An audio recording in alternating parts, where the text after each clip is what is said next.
Alright everybody, I am coming on with a very quick video to let you know that we have had a huge upgrade in AI Studio today. And the upgrade has to do with what's called visual edits. So what we had up until today was if we wanted to change something, for example the color or the text somewhere, we just needed to go down here to the conversation on the left and type what we wanted to change. But as of this morning, you can click something called Visual Edits.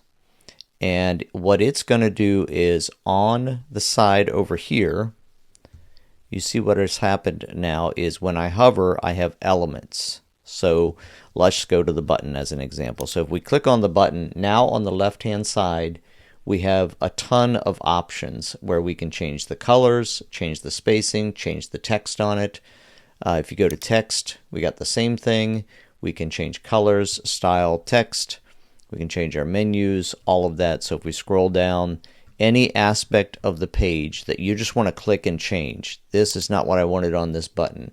I wanted to add this. You can see that I'm actually editing the button itself.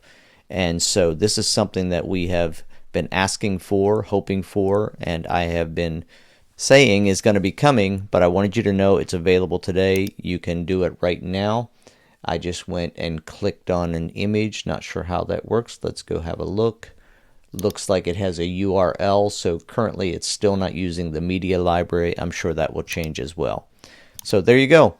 The visual editor is up and running in AI Studio, and I know it's going to make a lot of you very happy.